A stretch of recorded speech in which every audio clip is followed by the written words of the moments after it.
hello आज मैं এটা ট্ৰিমাৰ লৈ আহিছোঁ মিনি ট্ৰিমাৰ এইটো বহুত ইউজফুল প্ৰডাক্ট হয় মই আজি 6-7 মাহৰ পৰা ইউজ কৰি আছোঁ সেইকাৰণে মই ভাবিলোঁ আপোনালোকক এবাৰ দেখাওঁ কেতিয়াবা এমাৰ্জেঞ্চি টাইমত যেতিয়া ফুৰিবলৈ যাওঁতে দেখিবা যে গোটেই দাড়ি মুজ ভৰ্তি হৈ আছে থ্ৰেডিং ভৰ্তি হৈ আছে আৰু আমি সময়ো পোৱা নাই পাৰ্লাৰ যাবলৈ তেনেকুৱা টাইমত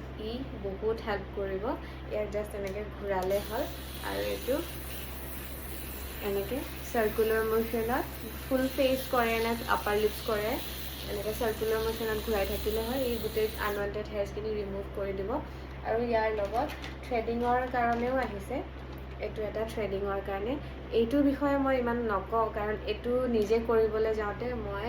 আধাখিনি উৰাই দিছিলোঁ মোৰ আইব্ৰ' সেইকাৰণে মই ইয়াৰ বিষয়ে মই নকওঁ যিসকলে জানে সেইসকলে নিজে থ্ৰেডিংটো কৰিব পাৰে আৰু এটা আহিছে এইটো লাৰ্জ এৰিয়াৰ কাৰণে হয় যেনেকৈ বিকিনি আণ্ডাৰ আৰ্মছত আপুনি এইটো দি ৰিমুভ কৰিব পাৰে এইটো এটা বহুত ভাল প্ৰডাক্ট হয় ইউজফুল প্ৰডাক্ট আমাৰ ডেইলি লাইফত আমিতো আৰু পাৰ্লাৰ সদায় গৈ থাকিব নোৱাৰোঁ আৰু থ্ৰেডিং কৰা 5-6 দিনৰ পাছতেই হেয়াৰ্ছটো আৰু আহিয়ে যায় এইটো বম্বে কোম্পানী হয় মই এইটো ফেচবুকত চাই পেলাই লৈছিলোঁ আপোনালোকেও ল'ব পাৰে it's a very good product okay by